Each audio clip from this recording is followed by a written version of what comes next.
तो सर आज अपने क्या करने लगे हैं कि हमारे सामने DPS mega city as you can clearly see, इसका क्वेश्चन पेपर है एक बोर्ड्स का। तो we are going to dismantle it today. यार याद रखना कि अपने लोग कम से कम इकोनॉमिक्स के अंदर, याद रखना बार बार बोल रहा है, ये बात 10 के लिए और 12 के लिए दोनों के लिए हम बोलते हैं। 11 और 9 जानबूझ के नहीं बोलते, 10 और 12 दोनों के लिए बोलते हैं। इकोनॉमिक्स के अंदर आप लोग का 100 में 100 आ सकता है, मैथ्स 100 में 100 आ सकता है। हर सब्जेक्ट के लिए ऐसा नहीं बोल सकता। इकोनॉमिक्स जैसा चीज के लिए 100 में 100 आ सकता है। रीजन क्या है थोड़ा समझना, ब्रेक डाउन करना। क्योंकि तुम्हारा इकोनॉमिक्स के अंदर है क्या, एमसीक्यूज है पहला 15-16 नंबर का, एक नंबर है या 15-16 जो भी है, तो यार उधर पे फुल मार्क्स आ सकता है। बाकी तुम्हारा परफेक्शन है, जितना आंसर्स लिखेगा जितना पढ़ेगा। इकोनॉमिक्स में सबसे ज्यादा नंबर तुम्हारा कहाँ जाएगा, जब तुम एक लॉन्ग क्वेश्चन आंसर करेगा। लॉन्ग क्वेश्चन आंसर में स्टूडेंट का क्या कंफ्यूजन रहता है कि सर पता तो है या आप सिखाए तो थे, रुके कहाँ पे, आंसर इसी बात में है, मत ही रुक। 3 नंबर 4 नंबर का है ना, तो जो आता है उस पर्टिकुलर टॉपिक से बाहर मत जा। अगर मान ले कि बोल रहा फंक्शंस ऑफ सेंट्रल बैंक, तुमको नहीं क्लियर है क्या फंक्शन बोल रहा है, 3 नंबर का दिया हुआ है, तो 3 फंक्शंस को एक्सप्लेन कर, जबकि वो चाह 2 ही रहा होगा या एक ही रहा होगा। आइडिया इज कि जितना डेप्थ में लिखेगा उतना पक्का करेगा नंबर। हाँ, मैं शॉर्ट क्वेश्चंस का ये नहीं बोल रहा, बट ये बात सच है, सच है, सच है कि इको में जब 2-4 नंबर का 3 नंबर का क्वेश्चन आता है, the teachers are looking for the length. At the end of the day, they are looking for the length. जहाँ पे ग्राफ पॉसिबल है, सोच मत सर लिखा हुआ नहीं है ग्राफ देना है कि नहीं, या एग्जाम्पल देना है कि नहीं, लिखना है पता नहीं है, लिखना है, फुल स्टॉप। तो with that said and done यार, इतना बात करने के बाद आज हम लोग आ चुके हैं एक क्वेश्चन पेपर पर। 80 नंबर का पेपर है, प्री बोर्ड एग्जामिनेशन 2022, मतलब हफ्ता भर 2 हफ्ता भर पहले का ही टेस्ट पेपर है बना हुआ। तो चलिए देखते हैं क्या इसमें चलने लगा। आइए let's go. Identify the condition represent, इसमें आप लोग को डाउट्स भी पता चलेगा कि आपका एरिया कहाँ कमजोर है इन द फॉलोइंग टेबल। तो देखो ऐसा है, प्राइस में बदलाव आ रहा है जिसकी वजह से क्वांटिटी में बदलाव आ रहा है। अगर प्राइस में बदलाव आ रहा है जिसकी वजह से क्वांटिटी डिमांडेड हो रहा है, तो ये बात तय है कि इंक्रीज या डिक्रीज तो नहीं हो सकता, क्योंकि शिफ्ट या इंक्रीज या डिक्रीज तभी होता है। फिर से सुनो, शिफ्ट या इंक्रीज या डिक्रीज, शिफ्ट का ही तो दो स्टाइल है, इंक्रीज या डिक्रीज, वो दोस्त तभी हो सकता है जब कोई और फैक्टर में बदलाव आए। यहाँ ध्यान दीजिए, own price of the commodity change हो रहा है। अब आता है सर, इसको बोलते हैं मूवमेंट, जब ओन प्राइस चेंज हो। अब 2 तरीके का सवाल आता है। मूवमेंट का 2 टाइप्स क्या है, एक है एक्सटेंशन और एक होता है कॉन्ट्रैक्शन। मूवमेंट का 2 टाइप्स क्या है, एक है एक्सटेंशन और एक है कॉन्ट्रैक्शन। अब आप इस एग्जांपल में देखो जो इनके प्री बोर्ड पेपर में आया था कि प्राइस 5 से 7 रुपया हो गया, जैसे 5 से 7 हुआ प्राइस, प्राइस बढ़ा यानी कि क्वांटिटी घटा, तो क्वांटिटी एक्सपेंड, हमेशा क्वांटिटी के हिसाब से सोचना है कि एक्सपेंड हो या कॉन्ट्रैक्शन। क्योंकि बच्चा लोग क्या बोलता है अपने मन से, कोई बोलता है एक्सटेंशन, कोई बोलता है कॉन्ट्रैक्शन। ये बात तो पता है ना सब, मूवमेंट है गलत। डिमांड क्या हुआ रे भाई, डिमांड तो कम हुआ, तो that is contraction of demand, that is contraction of demand, and therefore option C will be our answer, contraction of demand. याद रखना, ऑन प्राइस चेंज होने से देयर इज आइदर एक्सपेंशन और कॉन्ट्रैक्शन। डिमांड बढ़ा तो एक्सपेंशन एंड डिमांड घटा तो contraction. बात समझ आया?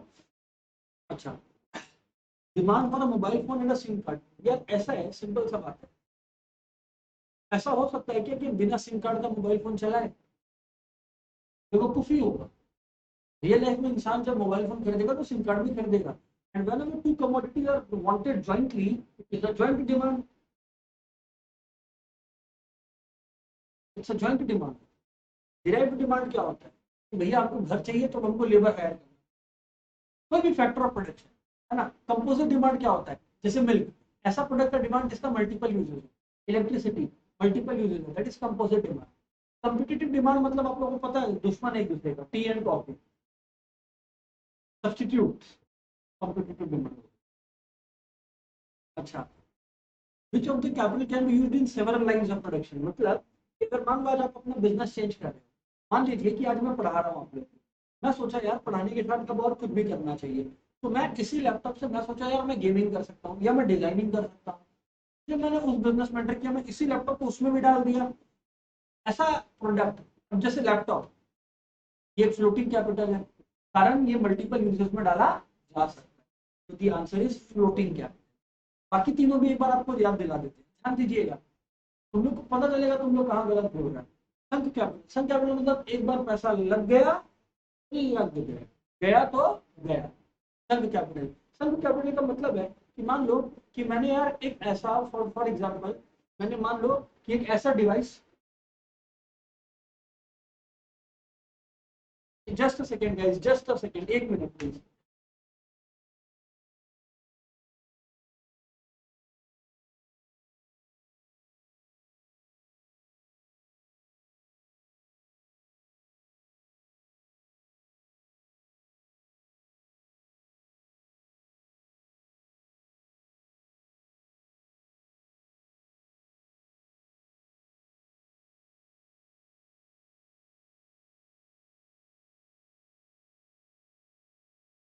दो मिनट में मारा, हाँ 2 मिनट। गाइस ऑनलाइन जो लोग अटेंड कर रहे हैं, जस्ट गिव मी 2 मिनट्स।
तो ये अपने लोग का फ्लोटिंग कैपिटल हो गया। In order to maximise sales, the supplier will produce, अरे यार पागल थोड़ी है कि और बेचना है तो कम प्रोड्यूस कर, सेम क्वांटिटी कैसे प्रोड्यूस करके और बेच सकेगा माल। ज्यादा बेचना है तो ज्यादा ग्रेटर क्वांटिटी प्रोड्यूस करो। अच्छा सर, अच्छा नहीं सॉरी माय बैड, मैं आपको सारा कैपिटल एक्सप्लेन कर रहा था। सन कैपिटल, सन कैपिटल मतलब पैसा लग गया तो लग गया। फॉर एग्जाम्पल, तो देखो मेरे सामने ये कैमरा है, यहाँ पर इतना ऊपर में कहाँ पे, अगर ये कैमरा है, अब तुम लोग सोच के देखना कि यार अगर ऑनलाइन क्लास नहीं चल रहा है या पढ़ाई नहीं करा रहे हैं तो और क्या करेंगे फिर इसका, कुछ भी नहीं काम आएगा। That is a sunk capital. इसको और कोई दूसरा तरीका से यूज नहीं कर सकते। मान लीजिए किसी का कपड़े का बिजनेस है, they have a lot of scissors, कपड़े के लिए एक स्पेशल सीजर आता है ना, वो है। तो क्या करेगा, अगर कपड़ा का कोई बिजनेस बंद हो गया तो क्या करेगा, that is a sunk capital, मतलब लग गया तो लग गया। अच्छा, फिर आता सर्कुलेटिंग कैपिटल। यार ये बहुत सही है, स्टूडेंट क्या बोलता है यार, which can be used in several circulating, गलत। सर्कुलेटिंग कैपिटल तो यार अपने लोग करंट कैपिटल को बोलते हैं, वर्किंग कैपिटल को बोलते हैं। जैसे आज मान लो अपने पास कुछ कैश पड़ा हुआ है, मेरा चिप्स का कंपनी है, कैश से मैंने कुछ आलू खरीदा, उस आलू को मैंने चिप्स में कन्वर्ट करवाया, चिप्स को मैंने बेचा और बेच के मेरे पास पैसा आया। तो जब ये चीज हो रहा है, जब ये पूरा साइकिल काम कर रहा है ना, जब ये चीज हो रहा है, ये पूरा साइकिल काम कर रहा है ना, इस चीज को हम लोग क्या बोलते हैं, इस चीज को हम लोग बोलते हैं फ्लोटिंग कैपिटल। क्या बोलते हैं? Floating capital. ठीक है, sorry circulating capital, my bad. इस चीज को अपने बोलते हैं सर्कुलेटिंग कैपिटल या वर्किंग कैपिटल, जहाँ पे कैश अपना रूप बदल रहा है। फ्लोटिंग में तो जो एक कैपिटल मल्टीपल यूजेस में एक चीज लिया वो मल्टीपल बिजनेसेस में डाल सकते हैं। फिक्स कैपिटल सिंपल है यार, वो चीज जो लंबे समय तक साथ दे। कोई मशीन जैसे ये लैपटॉप एक लंबे समय तक अगर साथ दिए, जो डेस्क एंड टेबल्स है, ये जो प्रोजेक्टर्स है, जो बेसिकली इतने लोग लंबे समय के लिए परचेस करें। अगर आपका कोई बिजनेस, आप कोई मशीनरी खरीदते, फिक्स कैपिटल हो गया। अच्छा सर, नेक्स्ट है the road side light post. भैया डेट कैपिटल क्यों? क्योंकि कोई उधार तो है नहीं, वर्किंग कैपिटल तो है नहीं, क्योंकि कैश से रॉ मटेरियल कुछ कन्वर्जन तो है नहीं ना, फिक्स कैपिटल है। ये सोसाइटी के लिए लगा हुआ है, सोसाइटी के लिए यूज हुआ है, तो that is a social overhead. अच्छा, ये बढ़िया क्वेश्चन है भैया। Toothpaste generally have a what market? यार टूथपेस्ट मोनोप्सनी कैसे हो सकता है? मोनोप्सनी का मतलब है, मोनोप्सनी का मतलब है कि पूरा हिंदुस्तान के अंदर एक ही जन ब्रश करता है, बाकी सब वैसे ही रहता है, और वही ब्रश सारा टूथपेस्ट खरीद लेता है। मोनोप्सनी तो यही है कि there is only one buyer in the market. Monopsony तो यही है कि there is only one buyer in the market. ये कैसे हो सकता है? डिफरेंस होता तो मैं बोल देता मोनोप्सनी। मोनोपोली में जब मार्केट में एक ही जन टूथपेस्ट बेच रहा हो, खाली रामदेव बाबा तो बेच नहीं रहा टूथपेस्ट, कोलगेट का भी है और भी ब्रांड्स का है टूथपेस्ट, तो इसका मतलब मोनोपोली भी नहीं है। परफेक्टली कॉम्पिटिटिव किसी भी चीज का एग्जांपल नहीं है, परफेक्टली कॉम्पिटिटिव रियल लाइफ में एग्जिस्ट ही नहीं करता, तो भैया आंसर मोनोपोलिस्टिक कॉम्पिटिटिव हो जाएगा। ठीक नहीं है, ये ध्यान रखना यार, याद रखना। जहां पर ये टीचर जो है या जिन्होंने भी पेपर सेट किया उनके अंदर इंसानियत है। अगर हैवानियत आ जाता ना, खाली ओलिगोपोली डाल देता, आधा बच्चा आउट हो जाता। अगर ओलिगोपोली डाल देता ना, तो आधा बच्चा आउट हो जाता। आंसर तब भी मोनोपोलिस्टिक कॉम्पिटिटिव ही है, बट फिर जो अभी क्लियर कट आंसर दे दिया, हाँ, वो भी सेम चीज कर रहा है, तो भी तुम्हारा हो गया। तो अब क्या, जो भी मैं बात कर रहा था तुमसे, ध्यान देना, तो इस पे ध्यान देना। Let's continue. हो गया तुम्हारा, हो गया, थैंक यू। अब इधर पे ध्यान से सुनना प्लीज। क्या बात कर रहा था आपसे?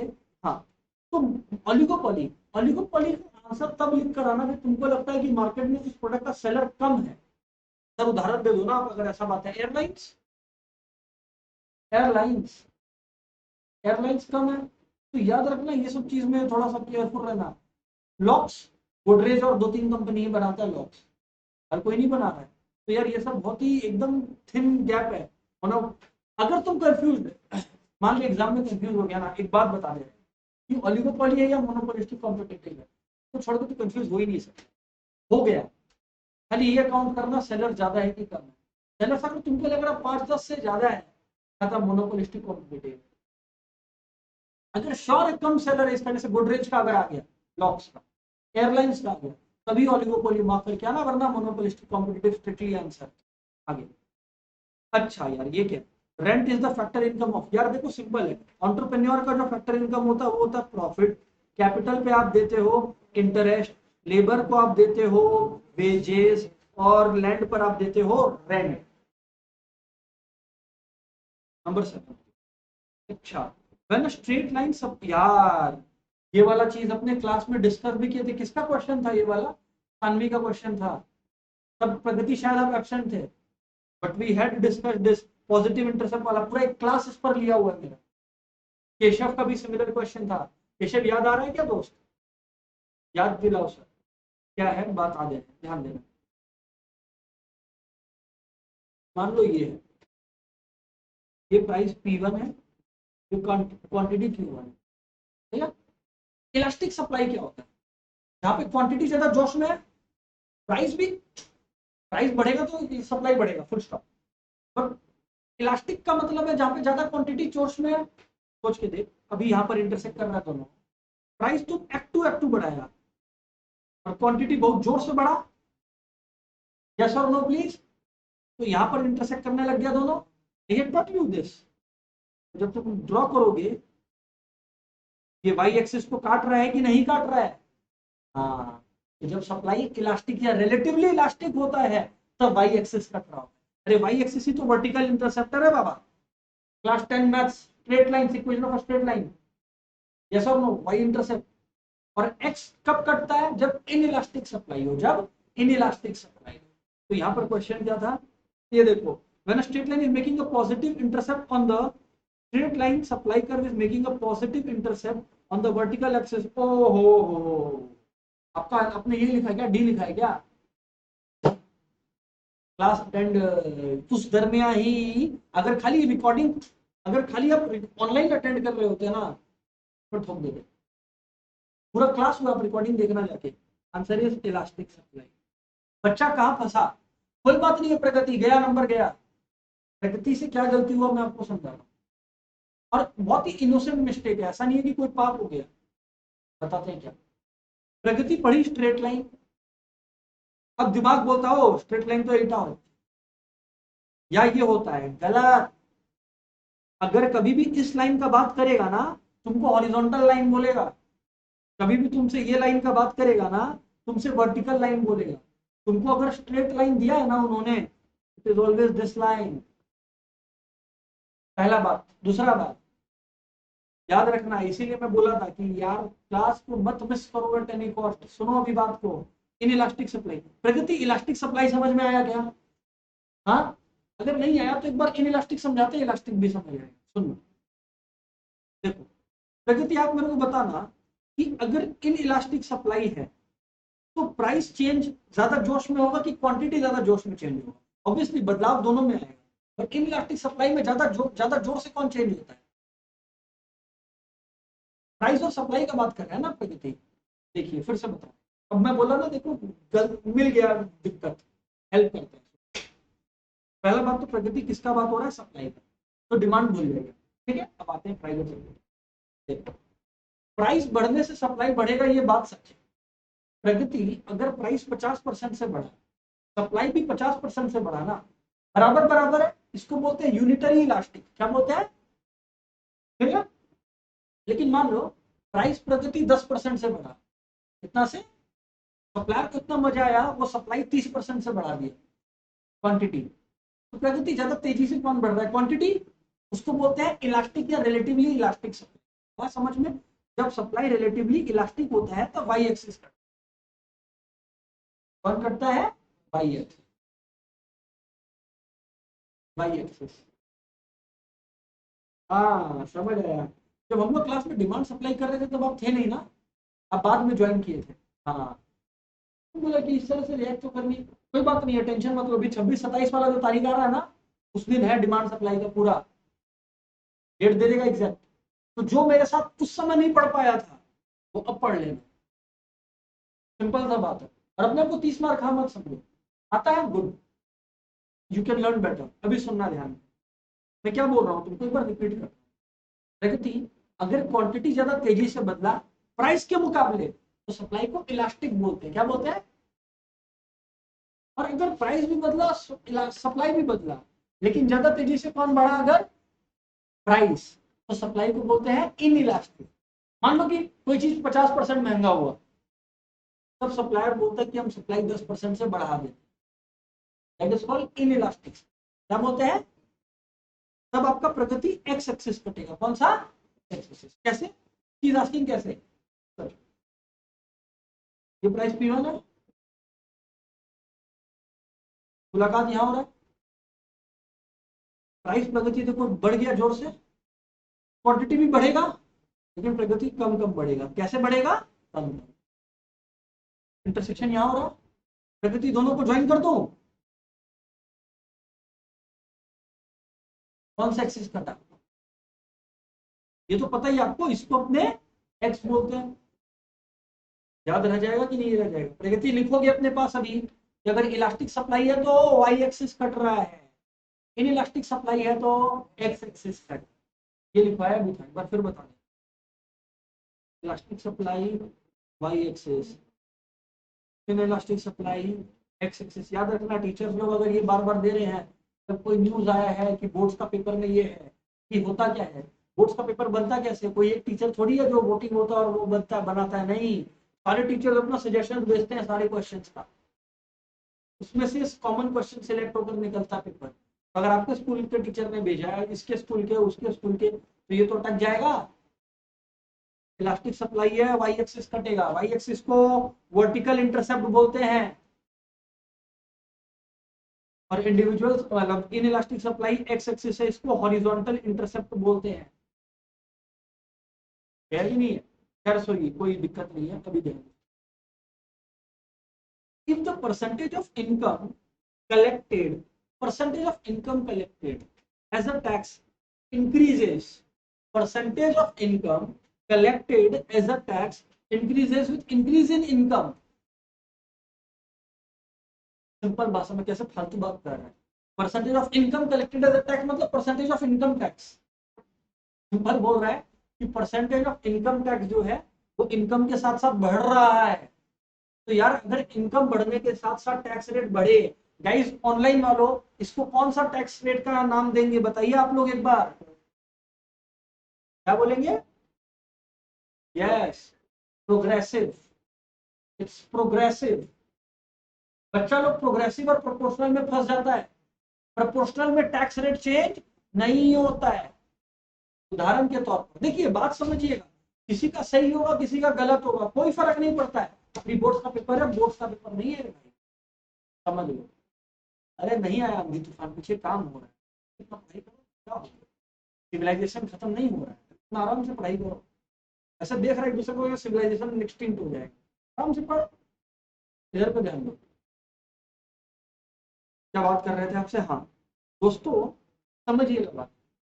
आज मान लीजिए कोई इंडिविजुअल 1 लाख इनकम कमा है, उसका टैक्स रेट अगर 10% है, 2 लाख हो गया तो 20% हो गया। ठीक, तो क्वेश्चन मांगा, इसको अपन प्रोग्रेसिव बोलते हैं। क्या बोलते हैं? प्रोग्रेसिव। अब प्रोपोर्शनल क्या है फिर? प्रोपोर्शनल का मतलब अगर 1 लाख है जी, 2 लाख है, 3 लाख है, तो यस दैट्स प्रोपोर्शनल। प्रोपोर्शनल में टैक्स रेट चेंज होता है क्या? नहीं, tax rate does not change in proportional. Tax rate doesn't change in a proportional tax. Please, tax rate doesn't change, गलत नहीं करेंगे बोर्ड्स में यार, प्लीज एवरीवन, क्योंकि एक क्वेश्चन आने वाला है, देख लो। रिग्रेसिव बता दो ना सर। रिग्रेसिव एक ऐसा फॉर्म है, शांति से सुनेंगे सब कोई, जहां पर इनकम बढ़ रहा है और टैक्स रेट घट रहा है। उदाहरण, 1 लाख पे 10%, 2 लाख पे 5%, 3 लाख पे 1%, 4 लाख पे 0.5%, मतलब इनकम के साथ साथ टैक्स घट रहा है। सिर्फ डिग्रेसिव क्या होता है? ये वो टैक्स रेट है जहां पर इनकम के साथ साथ, प्रगति ध्यान से सुनो, इनकम के साथ साथ टैक्स रेट बढ़ेगा। क्या होगा? इनकम के साथ टैक्स रेट बढ़ेगा, जो इंडिया में है, बट क्या बढ़ते चला जाएगा प्रगति? ऐसा अगर होगा प्रगति तो एक मोमेंट आएगा जब एक इंडिविजुअल को अपना 100% टैक्स दे देना पड़ेगा। तो मतलब टैक्स को कहीं तो रुकना पड़ेगा। एक लेवल आता है जहां पे टैक्स कांस्टेंट होगा। That's degressive, that's degressive, that's degressive. Progressive में क्या होता है? इनकम बढ़ने के साथ साथ टैक्स रेट बढ़ता है, इनकम बढ़ने के साथ साथ टैक्स रेट बढ़ता है ना। प्रोपोर्शनल में इनकम के साथ साथ टैक्स रेट सेम रहता है। डिग्रेसिव में इनकम बढ़ने के साथ साथ टैक्स रेट गिरता है, सॉरी रिग्रेसिव में। और डिग्रेसिव में इनकम के साथ साथ टैक्स रेट बढ़ेगा, फिर फिक्स हो जाएगा। क्लियर है जी? प्रोपोर्शनल में tax rate remains the same. अच्छा, which of the following is the reason behind the law of supply? ये भी पढ़ाया था। which one of the following is the reason behind the law of supply? यार it is increasing profit। और अगर अपना profit margin बढ़ रहा है, प्रॉफिट मार्जिन बढ़ रहा है तो सेलर को और सप्लाई करने का मन करेगा। Answer is increasing profit. Non price competition, Krisha क्या लगता है यूनिक फीचर किस मार्केट का? Non price competition, monopolistic. क्योंकि देखिए पहले मतलब समझते हैं नॉन प्राइस कंपटीशन मतलब, अपने क्वेश्चन कितना प्यारा है, बोल रहा है कंपटीशन हो रहा है, तो जैसे कंपटीशन हो रहा है मोनोपोली और मोनोपोली खत्म हो गया, तो किसमें कोई कंपटीशन ही नहीं है। आगे बात, परफेक्ट कंपटीशन बोल के कोई रियल लाइफ में मार्केट ही नहीं है, बट खैर अगर है भी तो नॉन प्राइस कंपटीशन का मतलब है कि जहां पर लोग जो है वो प्राइस के बेसिस पर कंपीट नहीं करेंगे। अपना ब्रांड को बेटर दिखाएंगे। हम दिखाने की कोशिश करेंगे मेरा ब्रांड फलाने की ब्रांड से बेटर। जब हम लोग ये कर रहे हैं दोस्तों, that's called, what is it called, that's called monopolistic competition. That's called monopolistic competition. Monopolistic competition. तो यहाँ पर आंसर हो गया मोनोपोलिस्टिक कॉम्पिटिशन, कि कंपीट करेगा, एडवर्टाइजिंग करेगा and so many things, but compete उसी तरीके से करेगा, कोई और तरीके से। Moving on, the RBI provides financial assistance to the commercial banks during the time of, ध्यान से सुनना, RBI provides financial assistance to the commercial bank during the time of financial stress. इसको बोलते हैं लेंडर ऑफ लास्ट रिसोर्ट। तो भैया जब कोई काम नहीं आया तो आरबीआई काम आया कि नहीं आया, बात समझ में? बिल्कुल सही। वन, अच्छा तो लेंडर ऑफ लास्ट रिसोर्ट यहाँ पर बात करते हैं। One of the basic nature of tax is no quid pro quo. अरे बाप, ये क्या हो गया सर, ये क्या है सर, ये कौन सा भाषा आ गया? अधिकतर लोग क्या एग्जाम में अटैक आ जाएगा। क्विड प्रो क्यो का मतलब समझो, लिखो ना सब कोई, क्विड प्रो क्यो यानी कौन सा भाषा है? ये लैटिन है, लैटिन है। जितना भी लॉ होता है ना वो लैटिन से डिराइव्ड है, इस वजह से कुछ लैंग्वेज लैटिन का कॉपी होगा। क्विड प्रो क्यो,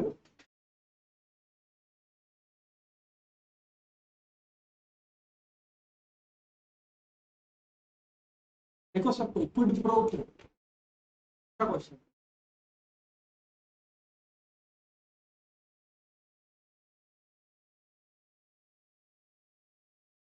प्रकृति चुपका मारे थे कि सोच के लिखे थे, ये आसपास से पता किए थे आंसर, सब बताना, सोच के लिखा था। वेरी गुड यार, सही आंसर लिखा आ गया, हमको लगा पूछ ली थी आप, पर ठीक है, वेरी गुड, सही आंसर लिखे है। बट सुनो, क्विड प्रो क्यो का मतलब something in return for example, पहले समझो क्विड प्रो क्यो का मतलब। क्विड प्रो क्यो का मतलब, ये दुनिया क्विड प्रो क्यो पे बेस्ड है। आपको ओरियो बिस्किट खाना है, गए जाके बस दुकानदार के यहाँ से ओरियो बिस्कुट उठाए और घर चले जाओगे, पैसा दोगे ना, कुछ लिए हो बदले में दो, something in return for something. देखो, quid pro quo means something in return for something, something in return for something.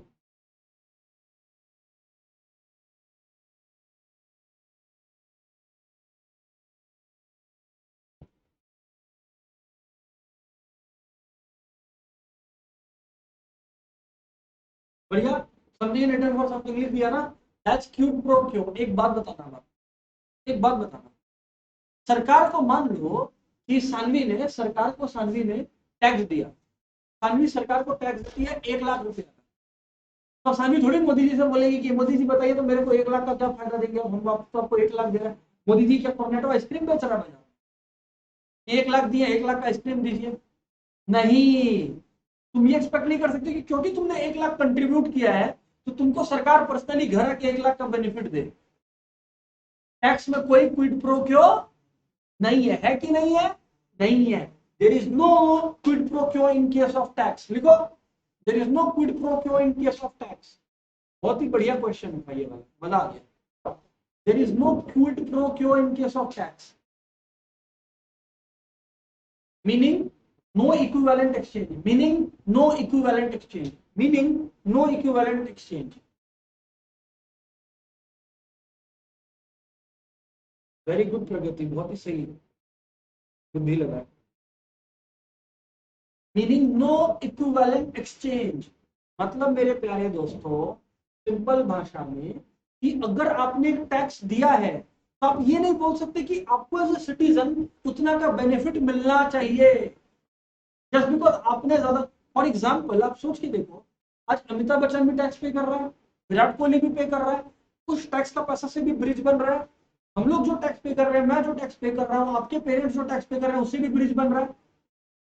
तो थोड़ी आपके पेरेंट्स को या मेरे को सरकार बोलेगी कि आप जो है ब्रिज से साइड साइड से चलिए, गाड़ी मत लेकर आइए, गाड़ी सिर्फ विराट कोहली चलाएगा ब्रिज पे क्योंकि वो ज्यादा दिया है।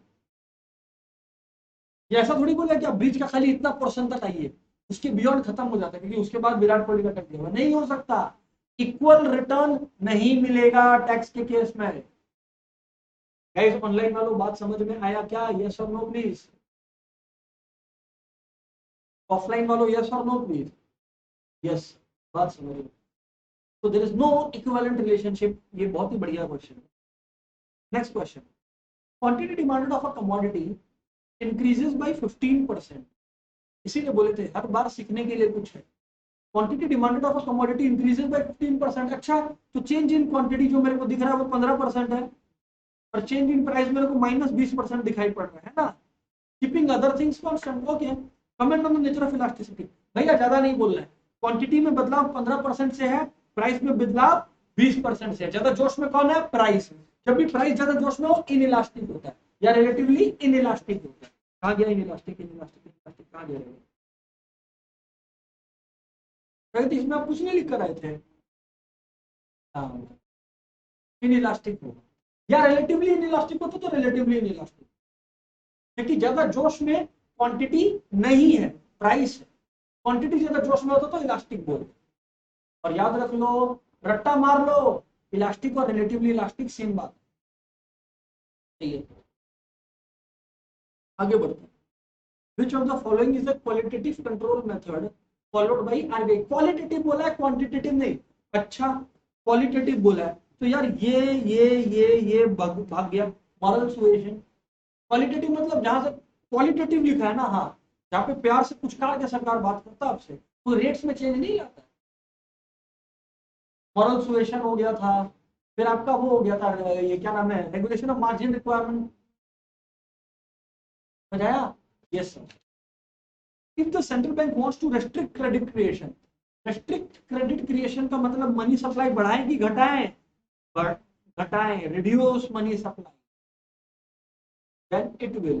अब देखो कैश रिजर्व रेशियो अगर वो बढ़ा दिया तो अब कमर्शियल बैंक कम पैसा दे पाएगा, क्योंकि कैश रिजर्व रेशियो मतलब क्या है? ये वो पोर्शन है जो कमर्शियल बैंक को आरबीआई के पास कैश के रूप में जमा करवाना पड़ता है। जितना ज्यादा जमा करवाएंगे अपने, उतना कम अपने लोन दे पाएंगे, तो यानी कि इंक्रीज कर देंगे सीआरआर को, सीआरआर को इंक्रीज कर देंगे अपने। अब देखो क्या क्वेश्चन है, which one of the following of factor of production is considered the captain of the ship? अरे भाई, कैप्टन ऑफ द शिप मतलब जिसके बिना सब खत्म हो जाएगा। कौन है रे भैया कैप्टन ऑफ द शिप? जो सब कुछ को चला रहा है। कौन है जो सब कुछ को चला रहा है? एंटरप्रेन्योर। पढ़ाया तो था कि he or she is responsible for bringing everything together। Projector काम करता है, वेरी गुड। जमीन है, वेरी गुड। फर्नीचर है, वेरी गुड। सब कुछ है, वेरी गुड। अगर मैं ही ऑर्गेनाइज नहीं करता इन सब, क्लास हो रहा होता, तुम लोग आता 12-1 बजे अपने आप चला जाता आगे क्लास करने, कैसे होता ना भाई? हो ही नहीं पाता। That's what I'm trying to say। Entrepreneur, he brings all the factors of production together। तो घर एग्जाम में ना डरना मत, ये छोटा छोटा बात देके कैप्टन को शिप दे दिया सर, पढ़ा नहीं है पहले, तो बात नहीं, सोच ले। ओके, अच्छा, according to who money can be classified into 3 groups, क्या लगता है? हाँ, वेरी गुड। ये जो है अपने लोग का, देखो भैया सबका कंट्रीब्यूशन भी बताएंगे, वरना स्टूडेंट लोग को लगेगा सर को नहीं है। सबका कंट्रीब्यूशन बताओ। ये अपना मार्शल भाई, एल्फ्रेड मार्शल, ये आपका law of diminishing marginal utility के लिए इसको मिला, ये यूटिलिटी यूटिलिटी चल रहा था। लॉ ऑफ डिमांड जो है ना, मार्शल का ही है। ओ, किसका लॉ ऑफ डिमांड? देखो, मार्शल का लॉ ऑफ डिमांड तुम लोग को भी नहीं याद था, मालूम है मेरे को। मार्शलियन लॉ ऑफ डिमांड बोलते हैं। स्मिथ भाई के बारे में तुमको मालूम है? स्मिथ वो स्टीव स्मिथ नहीं जो ऑस्ट्रेलिया में खेलता है। यहाँ पे जो स्मिथ का बात हो रहा है, ये तुम्हारा जो स्मिथ है, ये एडम स्मिथ है, जिसको फादर ऑफ इकोनॉमिक्स बोलता है। फादर ऑफ इकोनॉमिक्स बोलते हैं, क्यों? क्योंकि economics as a capital science ये इन्होंने लाया था। याद करो, class 9 chapter definition of economics, first definition, wealth definition of economics. Economics is science which inquires in nature and causes of wealth of nations. पढ़ा हुआ है कि नहीं पढ़ा हुआ है? ये तो स्मिथ ही तो बोला, 1780s। यस और नो? तो स्मिथ भाई हो गया। वेल्थ ऑफ नेशंस लिखो, वेल्थ ऑफ नेशंस। अब हमारा दोस्त आया, नेक्स्ट दोस्त प्रोफेसर सैमुअलसन। याद करो, class 9 definition of economics, fourth definition, growth definition. Economics is the study of how people and society choose with और without the use of resources to improve resources over time and use them for future now and consumption for the future period of time. अरे हाँ या ना बोलो रे भाई, सबका पढ़ा हुआ है. Fourth definition Samuelson, grow the definition, Lionel Robins के बाद वाला डेफिनेशन. तो ये लिखा था ग्रो द डेफिनेशन, हटाओ इसको. तो जब इन सबका कंट्रीब्यूशन तुमको हम बोल दिया, अब बच्चा लोग सोचता है किनली वो जो बॉटल बॉटल मिलता है वो इसका फाउंडेशन बने, क्या बोलेगा सब बच्चा लोग का. तो भाई किनली जो है ये वेल्थ मनी का डेफिनेशन, मनी का जो क्लासिफिकेशन है फंक्शन का वो बताया. अगर आ जाता what are the contribution of professor Kinley, बच्चा लोग लिख पाएगा Kinley bottles are sold in the market, that was contribution of Kinley. No, वो अलग है. यहाँ पर जो प्रोफेसर किनली है भाई, वो फंक्शंस ऑफ मनी बताया था. कौन सा फंक्शन? प्राइमरी, सेकेंडरी और contingent. Money is a function of four, a medium, a measure, a standard, a store. Medium measure हो गया प्राइमरी, स्टैंडर्ड स्टोर हो गया सेकेंडरी, और फिर साथ में distribution of national income, other चीज कंटिजेंट फंक्शन हो गया मनी का. सर याद तो आया, बात तो याद आया. इन केस ऑफ अ, तुमसे बात कर रहा थोड़ा देर में, तुम रुक जा. in case of rectangular hyperbola, in case of rectangular hyperbolic demand कर, है ना. in case of rectangular hyperbolic, हम ना अभी उस चैप्टर से क्वेश्चन आंसर पूछेंगे. अगर आंसर दे दिए तो जा सकते हो, वरना मेरा क्लास 6 सवा 7 6 तक है. तो तुम बोलेगा तुम 3 लाइन तक पढ़ा, तो 3 लाइन तक पूछेंगे. इन केस ऑफ रेक्टेंगुलर हाइपरबोलिक पूरा पूरा लर्न करके जाना है, पूरा लर्न करके जाओ. इन case of rectangular hyperbolic demand कर, है ना, all the rectangle drawn below the demand कर. ओए सबको बताया था कि सबका एरिया इक्वल होता है. मेरे को पता नहीं क्वेश्चन में क्या लिखा हुआ. अच्छा, टोटल डिमांड द, अच्छा, all the rectangles drawn below represent what. बहुत आसान है, सोच के देख ले. प्रगति क्या लिख कर आए थे बोलोगे? कुछ नहीं लिख कर आए, कुछ तो मार्क किए शायद. देखो, ये प्राइस है, ये क्वांटिटी है, ये हाइपरबोला है. इसके अंदर रेक्टेंगल बना तो लेती प्रकृति, जवाब तुमको खुद मिल जाता. ये और ये, यस और नो. प्रकृति रेक्टेंगल का एरिया क्या होता है, मैथ्स में अपने पढ़े हैं, length into breadth. Length into breadth, length है प्राइस और ब्रेथ है क्वांटिटी डिमांडेड. आप 10 रुपए का चीज 5 ठो खरीदे, तो 10 इंटू 5 क्या हो गया? 50. 50 आपको क्या दिखा रहा है? आपका टोटल खर्चा. आना आना बोलिए. प्राइस इंटू, क्योंकि कंज्यूमर तो खर्चा ही कर रहा है, कंज्यूमर है वो तो खर्चा ही कर रहा है. तो it is total consumer, total expenditure incurred by a consumer. लिख लो इस स्टेटमेंट को सबको ही कि रेक्टेंगुलर हाइपर, ये all the rectangles represent total expenditure bye a consumer. फटाफट ये लिख लो पूरा स्टेटमेंट. Very good question.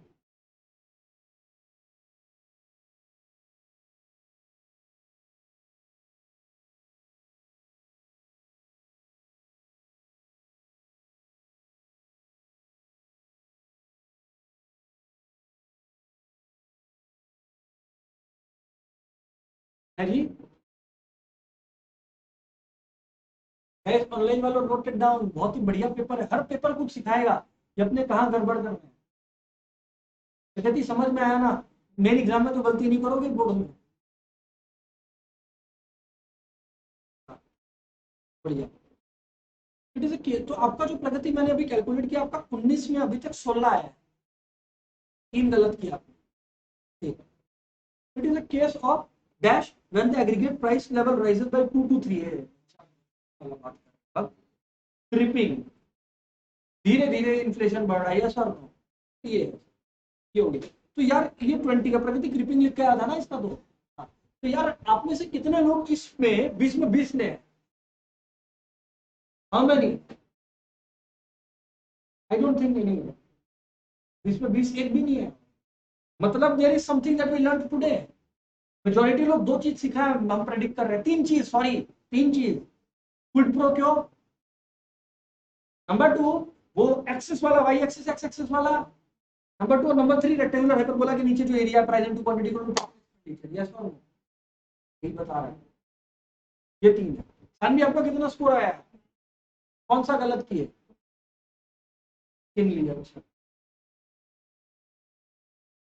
बात समझ आई. आगे देखते हैं यार क्या है. Question number 2, what is it, let's see. और ये affect of inflation on the अलग अलग सेक्शंस ऑफ द सोसाइटी बड़ा इंपॉर्टेंट है, समझाएंगे भी कैसे, शांति से सुनेंगे दोस्तों, ध्यान दीजिएगा प्लीज, है ना। Point out two differences between land and capital.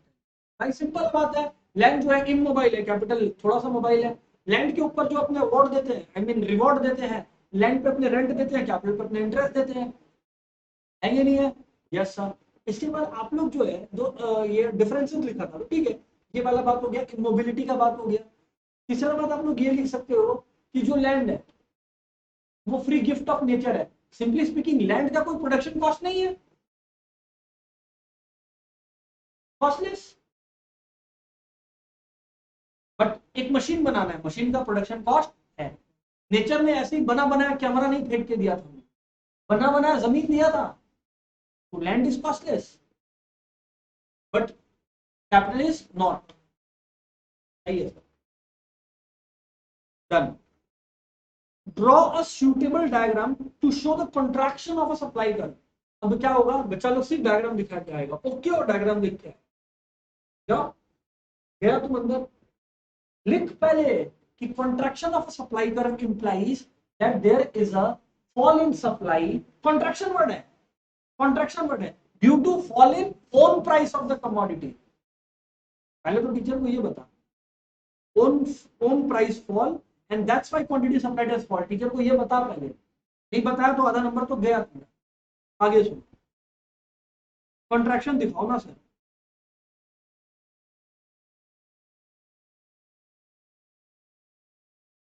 ये हो गया प्राइस, ये हो गया क्वांटिटी सप्लाइड, ये हो गया। आपको बोला भाई कॉन्ट्रैक्शन दिखाओ, सप्लाई है, डिमांड में उल्टा होता है। सप्लाई में क्या होता है, कॉन्ट्रैक्शन है तो नीचे जाओ along द सेम सप्लाई का, और एक्सपेंशन है तो ऊपर जाओ। मतलब कुछ इस तरह से कॉन्ट्रैक्शन। यस और नो यार, दैट्स कॉन्ट्रैक्शन। इतना कर दिए तो पूछना, कोई क्वेश्चन है तो पूछ लो ना, कोई क्वेश्चन है क्या? Third question, very good question. Honestly कोई क्वेश्चन है क्या मन में? The effect of inflation on debtors, very good यार, अब इसको एक्सप्लेन करना होगा। अब बच्चा लोग effect of inflation on debtors, very good, answer लिख के आता, very good impact, very bad marks.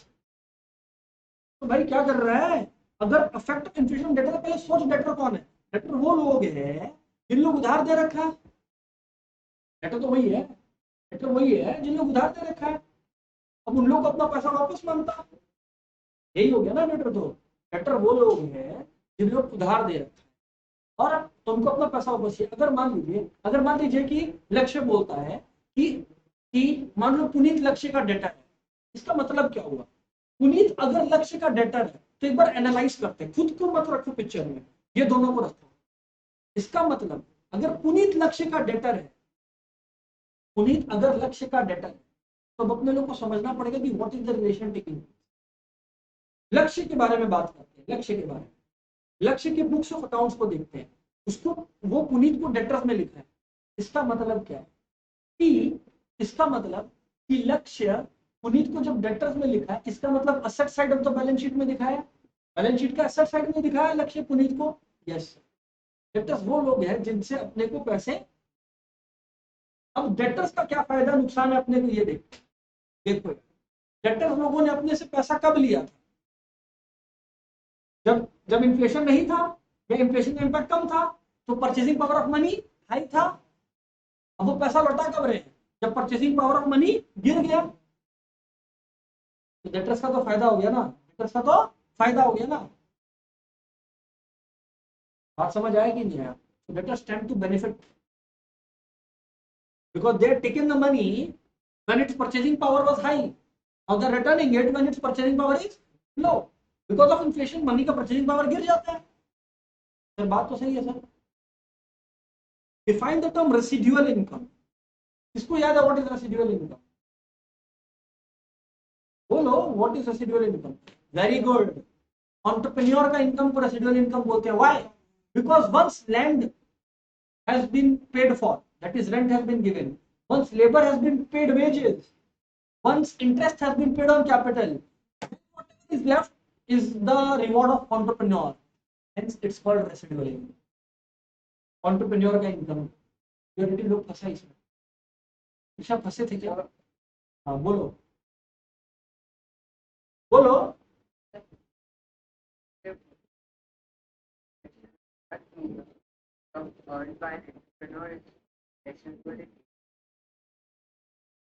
हाँ, income earned by entrepreneur is residual. Why do we call it residual? Because an entrepreneur has to pay for all the factors of production, and only whatever is left with him or her, and hence that is residual. Residual मतलब जो बच गया। Yes, Jeet, absolutely.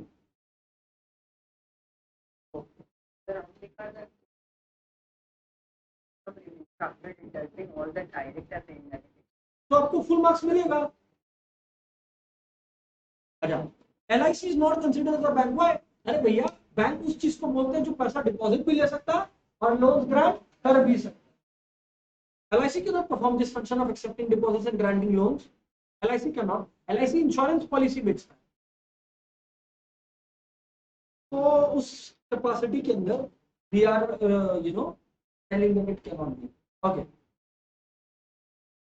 very good question.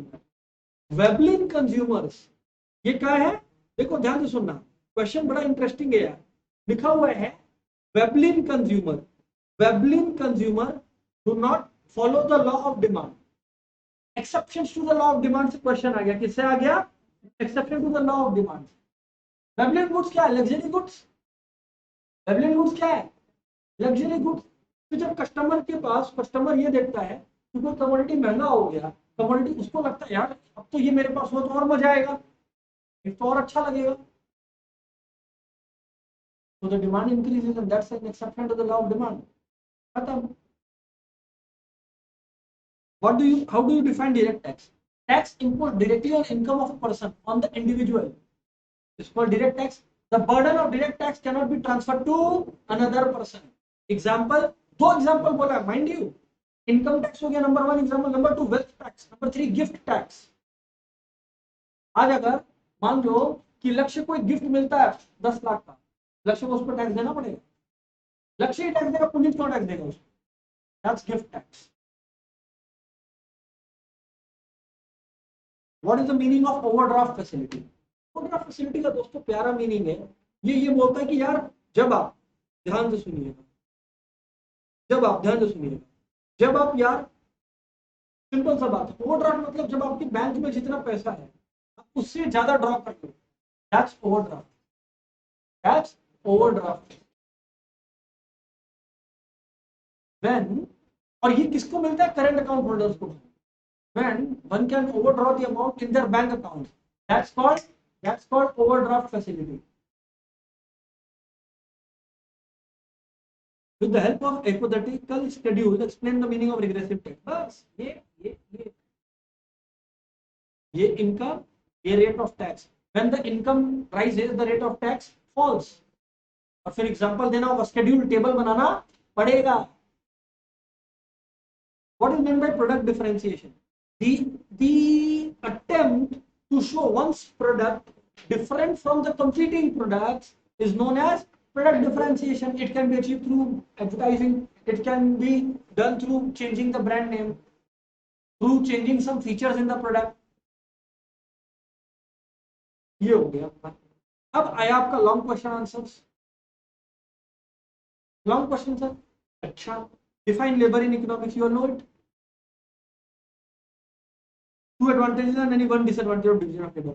बहुत तबियत से explain करना पड़ेगा, तब 7 नंबर मिलेगा। 7 नंबर है भाई, ये ध्यान रखना। Do you think the goals of the firm and state of technology can affect the supply of a company? Justify. तुमको इसको एक्सप्लेन करना है, गोल्स ऑफ द फर्म। अब इसमें हम तुमको बता रहे हैं कि अगर गोल सेल्स मैक्सिमाइजेशन है तो even at lesser price they will sell more, but goal अगर प्रॉफिट मैक्सिमाइजेशन है they will sell more only when prices are high. पूरा इसको एक्सप्लेन करना, एग्जांपल देना। State of technology, technology is advanced, production quantity will increase, so per unit cost will fall, which will result in more profit. So more advanced the technology, more the supply.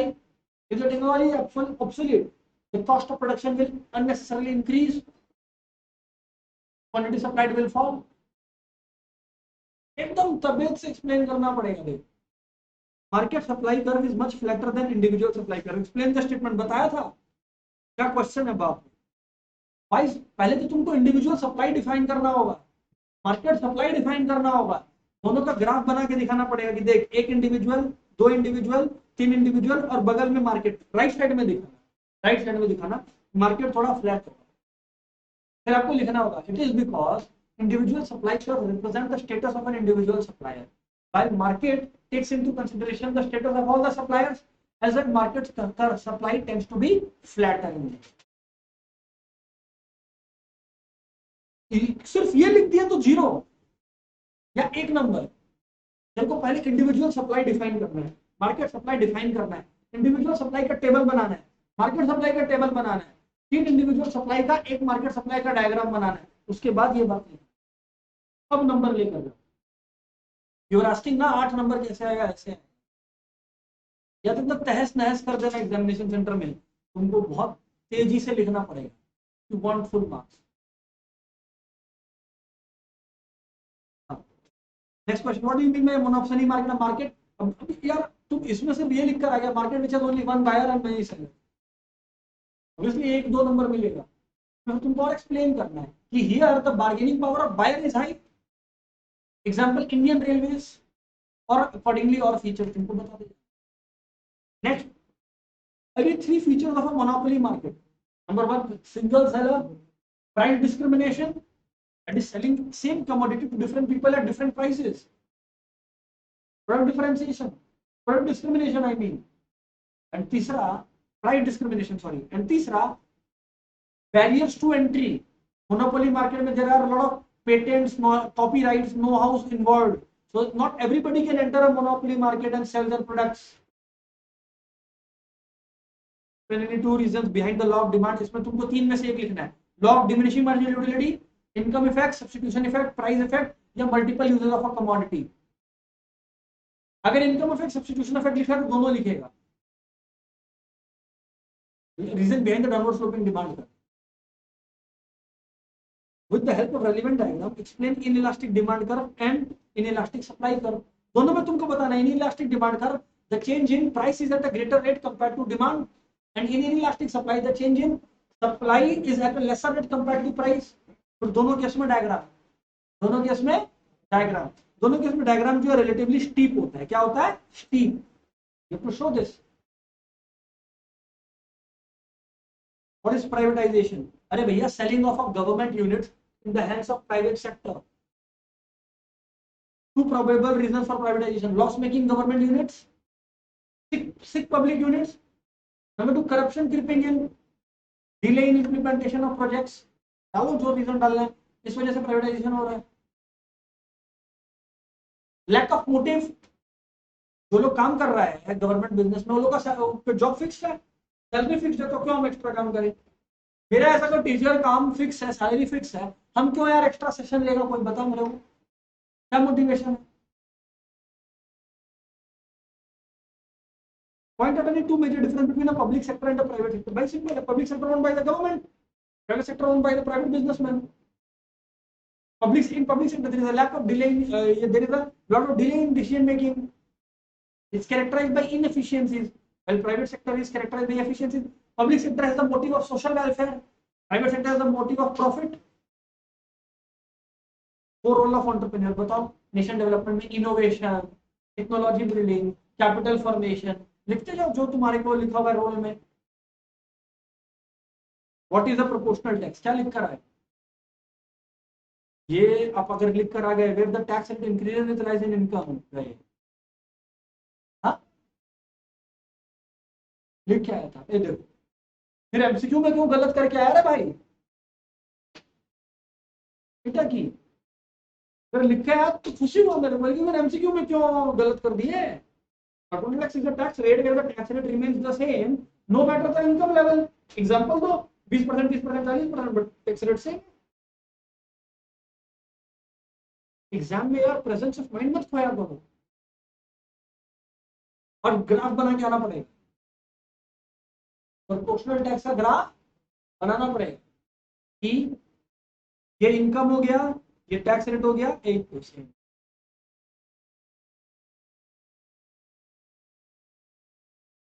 State two difference between a direct and indirect tax. Direct tax imposed on a person, income of a person. Indirect tax imposed on commodities.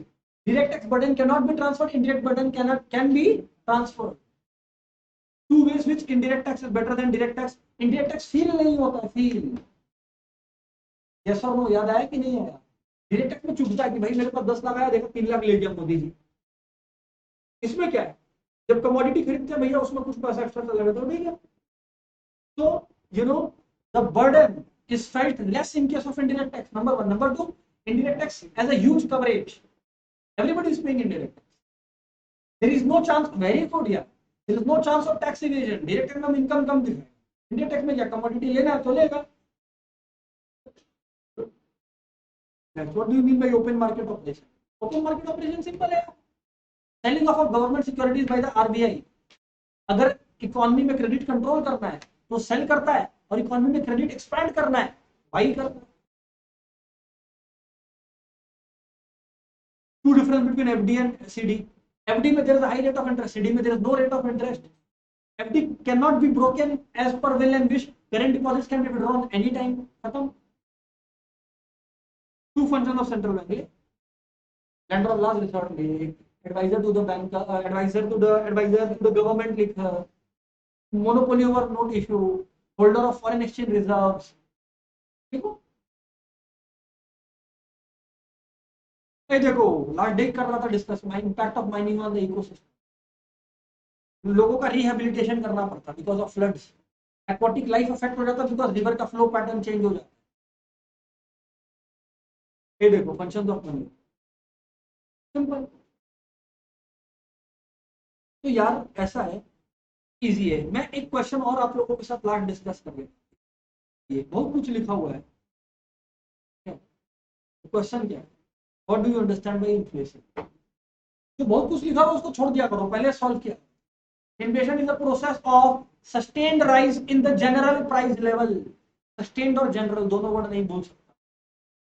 Define margin requirement. Margin requirement पता है आप लोगों को? How is it used to control inflation? Margin requirement भूल गया क्या? When the government is taking security and granting loans, not the entire value of security is granted as loan. A part of it is fixed. So when there is inflation, the money has to be granted less, and therefore margin requirement has raised.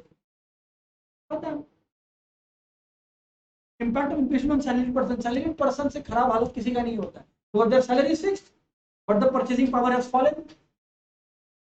Profit earners मजा आ जाएगा. Because with the rising prices, their payments are rising, so they tend to benefit. Profit earner benefit करेगा. खत्म. Supply से related. आया नहीं आया बात. तो गाइस पूरा पेपर लगभग डिस्कस किए हैं. A lot to learn from this. Please revise करके आइए. आने वाले दिनों में बहुत पेपर्स और ये सब होने वाला है. माइंड यू 26 दिसंबर को मैं फाइनली लिख दूंगा. 26 दिसंबर मॉर्निंग में मैं डिमांड एंड सप्लाई का क्लास ले रहा हूँ. दोस्त who missed live 2 सवा 2 घंटे का